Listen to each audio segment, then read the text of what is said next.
Your film is now ready to be shown.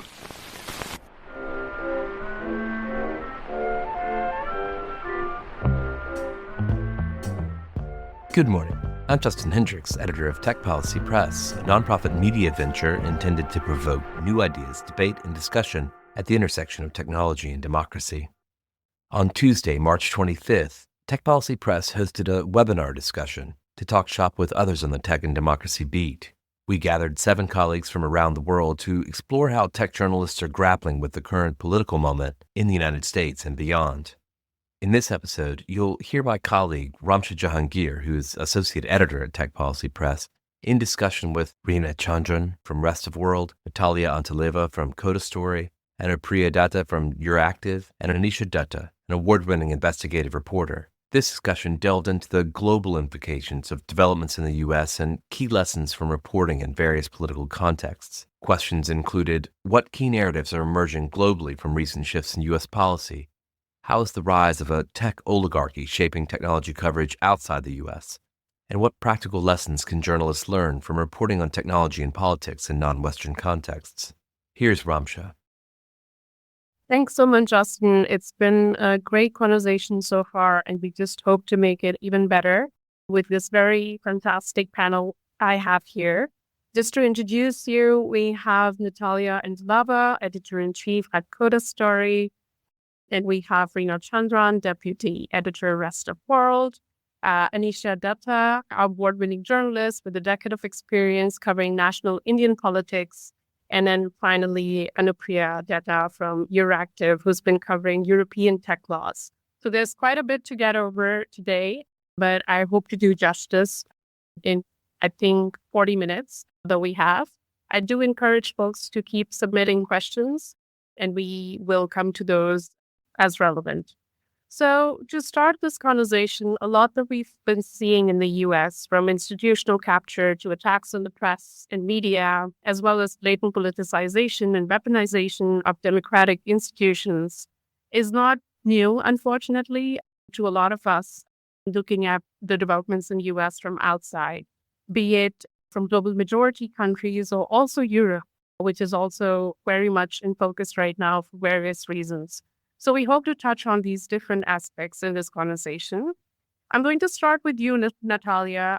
So Natalia, Coda has been tracking how powerful people in different parts of the world follow similar steps to change politics and what you've called the age of pro-oligarchy. I quite like this term. There are quite many bros out there telling us what to do. So what insights can journalists gain from elsewhere to better understand and report on this new entry of tech oligarchy or the pro-oligarchy, however you want to call it, then its impact within the US, but also beyond? Thank you. And thank you for having me today. It was really interesting to listen to the earlier panel and in part responding to your question, but in part listening to the others, but especially Victoria. I was thinking, I think the key thing to understanding about both our approach and I think to understanding what's happening in the world is that in some ways, it's the same old battle for power and money that we've always had. Like nothing has changed, except it's powered by the kind of technology that we've never seen before. And it has the scope and reach that is unprecedented. And I have recently come to really question the usefulness of tech as a beat. I think we are no longer in a position where we can afford to have any conversation, say, about democracy without talking about tech. We can't have any conversations about society. And if you think about it, like we don't have electricity as a beat because electricity affects everything that we do and the way it's changed everything, right? From sleep to the way we work and the way society is structured, and tech is very much the same. And I think siloing out technology as a beat in journalism is probably feeds into what I think is a great part of the great problem with our societies, where everything is siloed out and then easier to not to pay attention to.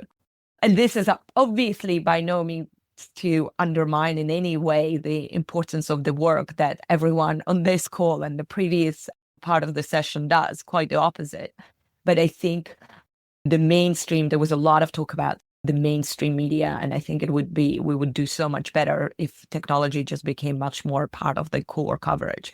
In a sense, that's what we do at Coda, right? Our work is all about connecting the dots between things that seem to live in silos, things that seem to be isolated.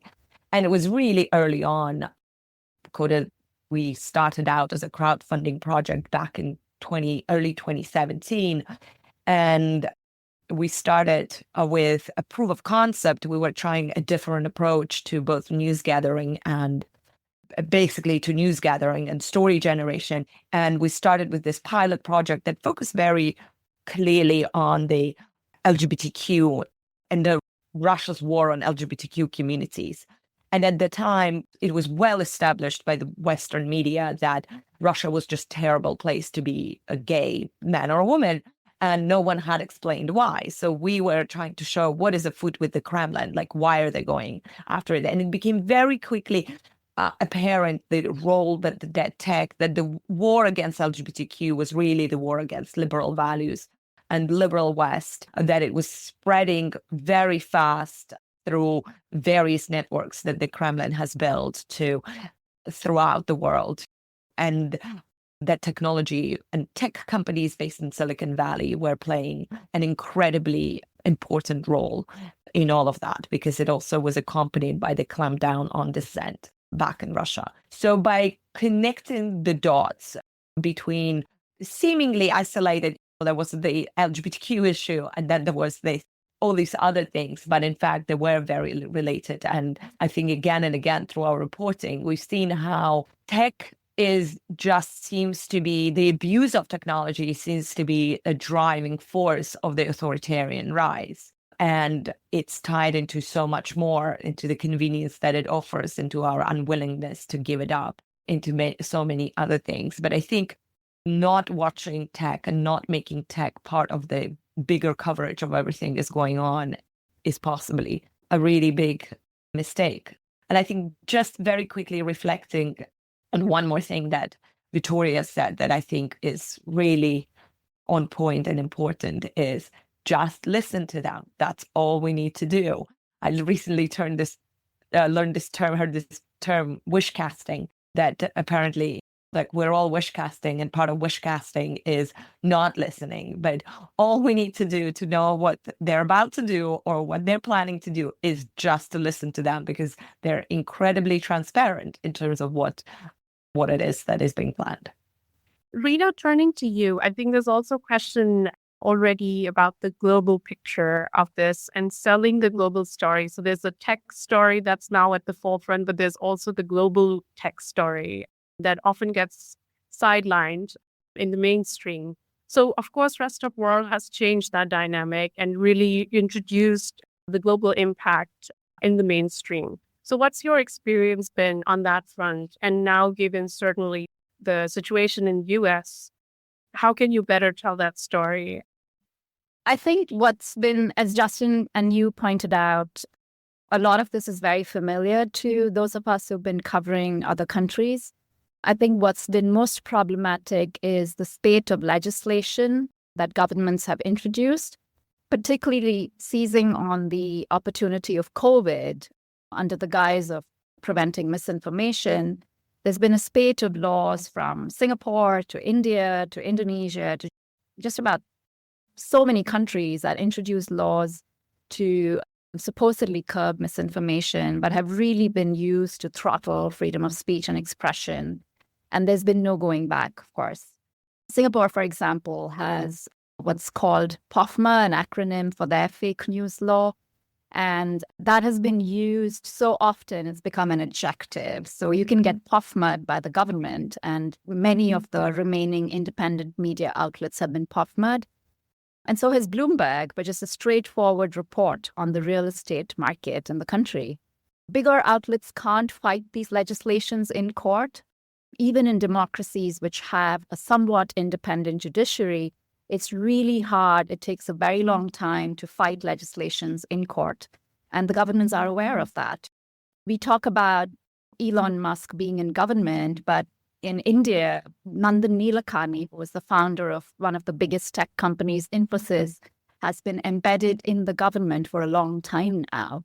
He's the architect behind the digital ID program, Aadhaar, and has been tasked with digitizing government records and systems, supposedly to streamline everything, but also with the end goal of just increased surveillance and job cuts and excluding people from welfare and benefits.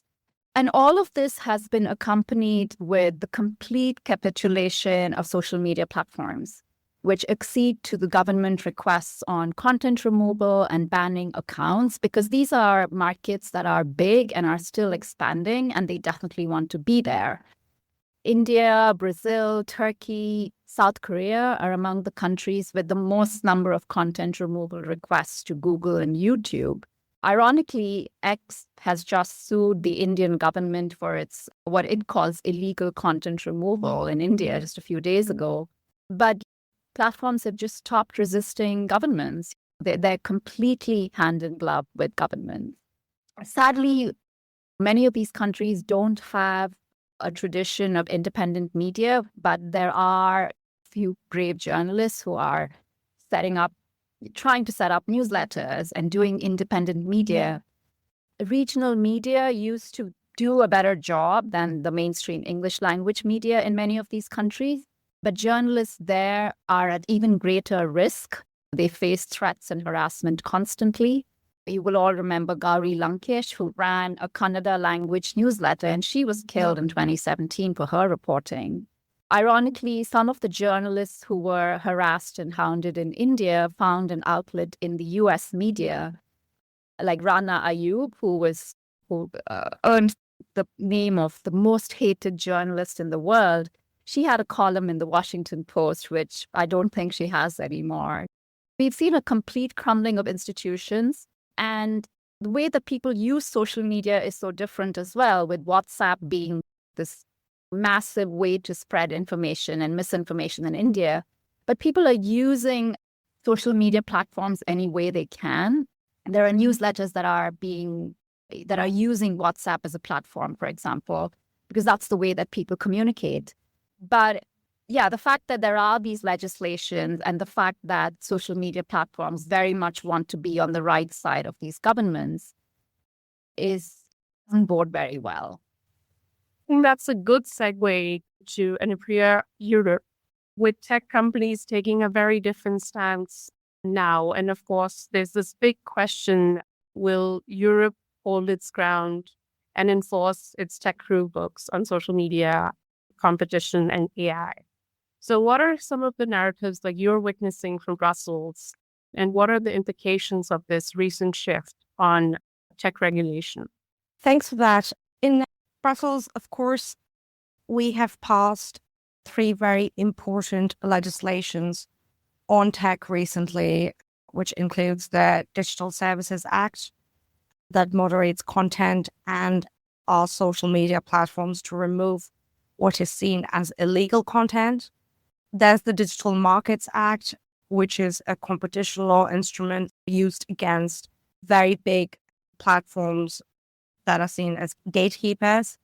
And there's the AI Act, which has come into force now very recently as well, that is regulating AI from a risk-based approach. Now, most US big tech companies are under these laws. And during the time these laws were negotiated was before this administration took power, was that lobbyists and big tech companies were not as vocal and critical about these laws as they are right now. Seems that the Trump administration somewhat lobbies for these big tech companies and publicly criticizes these laws. So now we're at this moment where if the EU enforces these laws, they will be seen as overseas extortion against these US big tech companies. And Trump most recently has threatened to impose tariffs if Brussels does enforce these laws. what we hear from Brussels is a more of a temperature check. The Commission is enforcing these laws, but it's not exactly a national government. It's more of a bureaucratic part of the EU. They will read the law quite literally and enforce through its enforcement actions. And that can mean forcing platforms to comply to these laws, giving them the right to defend, but also then fining them. But it has, in the last few weeks and months, become extremely political in the sense that, for example, Meta's global affairs manager, Joel Kaplan, has come to Brussels and openly criticized these recent EU tech laws. Elon Musk is quite regularly posting against these tech laws, specifically the Digital Services Act. So, of course, now it's up to the Commission on how to respond to this. I think separating tech from these geopolitical tensions is increasingly hard.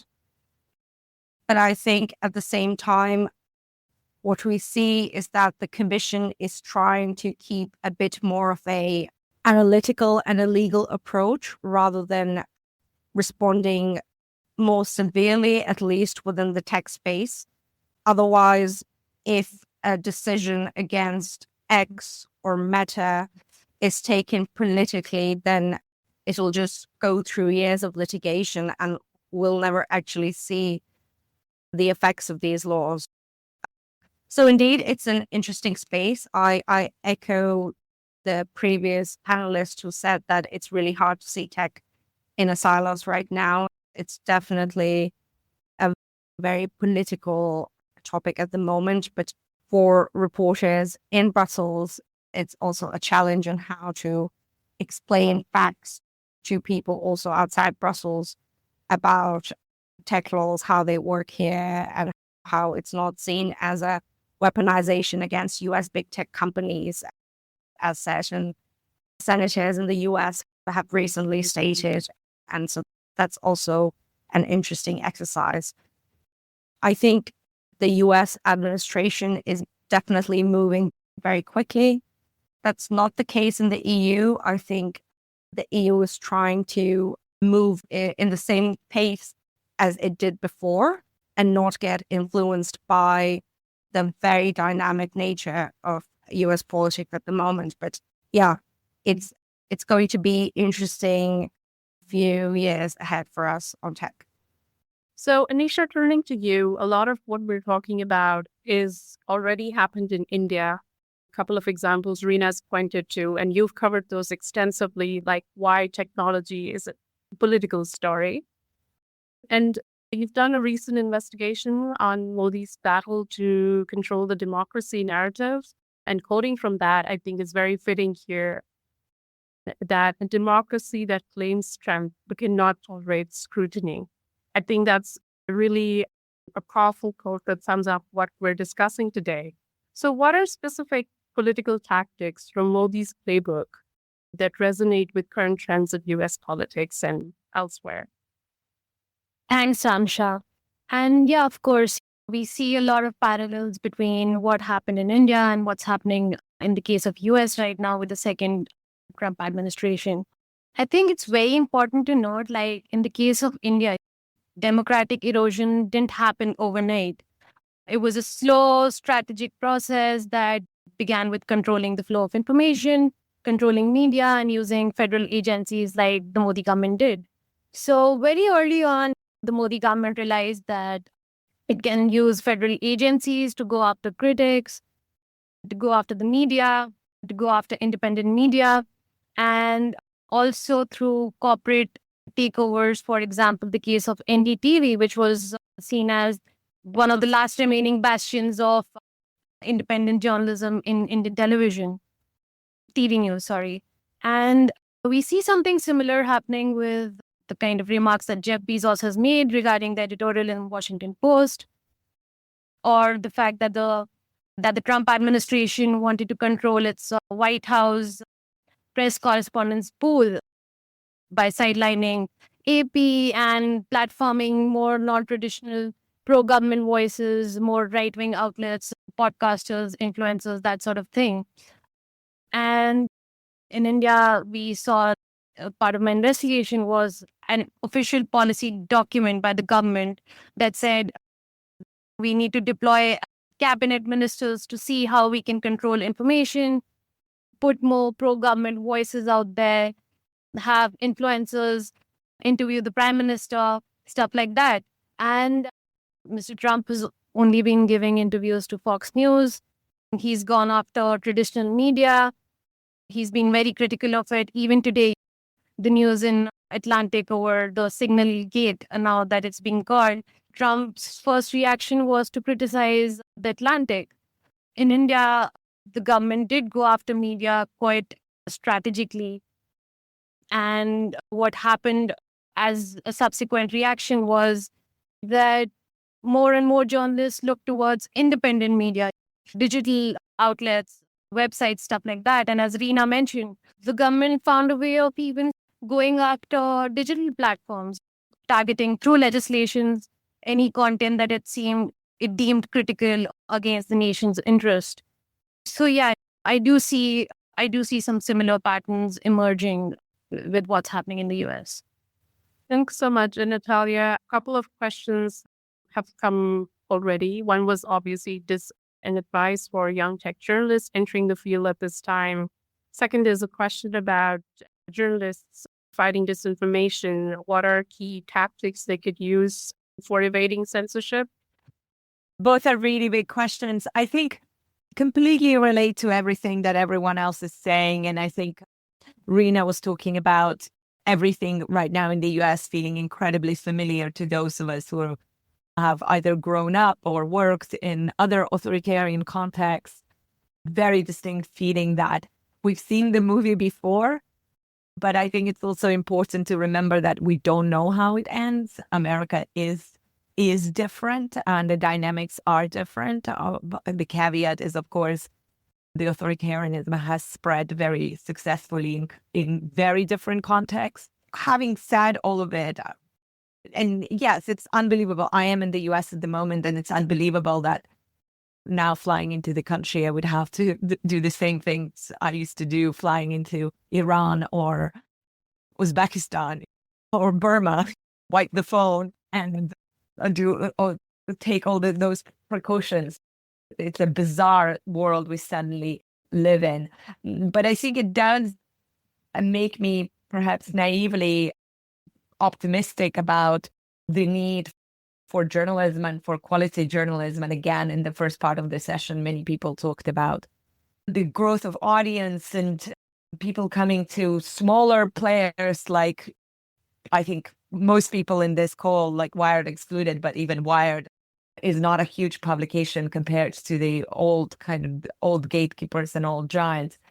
I do think we live in the world where we increasingly, so I believe in the future of journalism. I think we increasingly need to ask ourselves what journalism is for and what purpose we're serving, because I think we have always equated abundance of information with understanding, and the information has in fact been turned into a tool of censorship. I believe noise is the censorship. So I think for everyone in our industry or wanting to get into it, I think the question we should be asking ourselves is, what am I doing it for, and how can I contribute to the conversation how can I be useful rather than be adding to the noise? Because I think it's one of the greatest tools that authoritarians have at their disposal.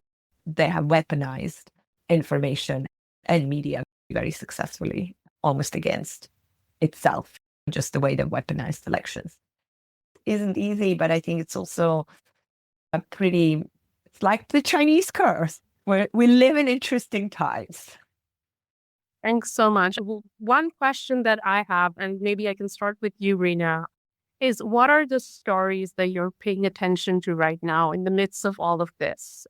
And as we said, that this is not just a US story, but it's a global story. So what are some of the key narratives that you're paying attention to? And what are some early warning signs based on experience of covering similar tactics in other regions that would be useful to share with journalists in US as well? We continue to pay close attention to the tech giants in the other countries. So trying to hold them accountable in the markets where they have reduced resources. They've cut back on their content moderation teams, for example. They've decimated trust and safety. And these are markets where people also don't have the option of turning to the government or to courts for protection. So trying to hold tech giants accountable in these countries. The other theme that we are looking at quite closely and are alert to is when the US withdraws in terms of funding of, say, nonprofit organizations or media organizations in the rest of the world, who is filling that space? Is it China? Is it Russia? Is it like who is filling these spaces? Or do these spaces not go filled? China is, of course, a massive technology presence in many of these countries, be it through their apps, their social media apps, or their companies, or their electric vehicles. These are countries that have embraced Chinese technology because it's more accessible, it's cheaper. So we're definitely watching that very closely. And yeah, I would say holding technology companies accountable in countries that don't have as much of a rule of law, for example, and looking at China's increasing presence in these countries is something we're keeping a very close eye on. I'm not sure I can offer up words of advice because these are countries that don't really regard institutions with a lot of respect. If you look at press freedom, many of these countries, 26 of 32 Asia-Pacific countries last year slipped in the rankings on the Press Freedom Index, but none of these countries care, right? So you can go on. The Religious Freedom Index that is released by, I think it's Freedom House or another institution, India has like consistently slipped on that. And India is basically, we don't believe this index. When there are institutions trying to hold governments accountable, they just don't care about it. Journalists trying to hold their governments accountable, I'm heartened to see journalists still doing that, still trying to do that. But it is getting increasingly harder. In Cambodia, Mech Dara, a local journalist who has been reporting extensively on the cyber scam compounds and the involvement of the Cambodian government, was finally arrested last year. And then he was forced to read a public confession that everything he reported on was false under threat of harm to him and his family. And he's literally quit journalism because he does not see a future for himself in that country. We talk about journalism in an exile. I hope it doesn't come to that in the US, but a lot of journalists in countries like Myanmar, Iran, China, there are so many countries where journalists have been reduced to reporting from other countries because it's no longer safe for them or their families to be reporting in their own countries. There's this very popular video. He's an influencer on YouTube who reports, who produces these segments on India. And he does not live in India. Like most people don't even know where he lives because he's under enormous pressure from the government. I don't know, maybe journalism in exile is the only option for a lot of journalists going forward because they don't feel safe in their countries anymore. I wish I could say that I see more people supporting independent media, but this is not true of many developing countries where there is an enormous distrust of media, thanks partly to the government blaming them for all sorts of things. Recently, Vietnam folded in the media industry under its Ministry for Sports, Culture and Tourism, which tells you exactly what this government sees the media's function being as. It's to portray a positive image of the country. And there are a lot of people in the country that will agree that is what the media is meant to do. In many countries that will agree that's what the media is meant to do. So the small minority of people who continue to believe that the media has an important role in holding government and institutions accountable are often not in a position to support the media, to take a stance for the media. So it is unfortunate that A, there's diminishing resources for media institutions, and B, that resources from elsewhere are also reducing. So I guess my only takeaway from that would be that what we do is important in all of these countries, and particularly in countries where governments are cracking down on media and on people who question the government, and needs to go on. And I'm very encouraged to see people still doing the work that needs to be done. And at Rest of World, for example, we have a huge network of freelancers that we work with very closely. And that's a group of journalists who don't get talked about much very often. Yes, we have our reporters, but we rely very heavily on freelancers who are local to the country, who don't get as many opportunities to publish in their country's in their country's media, for example. And we give them the opportunity to work with us. And I would appeal to media organizations to work with freelancers, with local freelancers, wherever they can, because you're not only giving them the resources to continue to work with, but you're also giving them a bigger platform from where they can be heard. So that is something I would definitely ask people to keep in mind, US publications, to work with local freelancers more. Absolutely great piece of advice. It's also, in a way, also more alarming, the changing situation in US and Western democracies, because like you said, this is where people turn to when they can't protect themselves in their home countries. So definitely this is also another layer that we're also continuing to track. The funding question, but also where do people go when their safe havens, so to say, are also facing the similar challenges. So Anupriya, one question for you I have is, of course, like you've already mentioned in your first remark, there are a lot of challenges with regulation, particularly with the DSA and accusations of censorship from Europe side.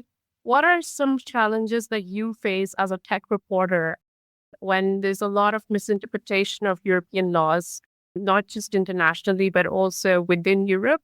Are you also seeing the impact of this type of framing of European laws within Europe? Are there challenges within Brussels? Is the narrative shifting? Yeah, regarding the DSA and what it actually means for platforms can be misinterpreted both in the US and in the EU. And of course, the instinct as a reporter is to comment on probably every post on X by Elon Musk criticizing the DSA and using it more as a weapon to criticize a larger geopolitical issue.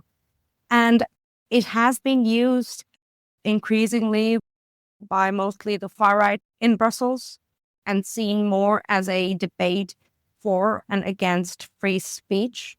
And it's somehow become a tool for the far right to say that this is a legislation that is promoting censorship in Brussels and EU. And now they have received some sort of a assistance from X and Elon Musk. For example, 2 months ago, Elon Musk used X to interview the far-right AfD candidate, Alice Weidel, just before the general elections took place in February. And part of the concern was, of course, that he is providing a very big platform to this candidate, but that would not be something that the DSA would legislate per se. It could be other pieces of laws. But the DSA, for example, would say if he is using the recommender systems or artificially boosting his posts in a way that's not compliant to the tech laws. But it was also seen by the far right and a few parties to sort of change the narrative that this law is used to censor certain political parties, certain political movements. But that's not the case. Of course, it's hard to be able to prove that's not the case rather than prove that it is the case. The DSA has become rather a political tool. For example, about 2 months ago or a month ago, US Representative Jim Jordan sent a long letter to Commissioner Hanna Verkunen, who's the tech commissioner here, and the competition commissioner, Teresa Ribera, talking about the DSA and also in extension the DMA, but on the DSA specifically, that it was censoring free speech and used as a tool by the EU to censor US-based tech companies, keeping in mind, of course, Elon Musk's criticism on this topic. And then politicians from the European Parliament visited Washington just after the letter was sent, so it was a good timing. And they told us that it also comes from a lack of understanding what the DSA is, but really seen as a tool by US politicians and EU politicians to then criticize Brussels, criticize tech legislation, and manipulate the notion of what free speech means also to their advantage. Thank you. And with that, I think we're at time. But this time flies when we're having good conversations. So thank you so much to all of you for participating. This has been very insightful.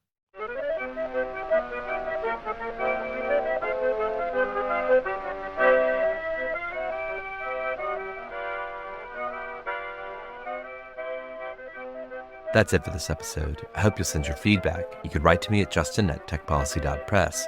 Thanks to our guests. Thanks to my co-founder, Brian Jones. Thank you for listening.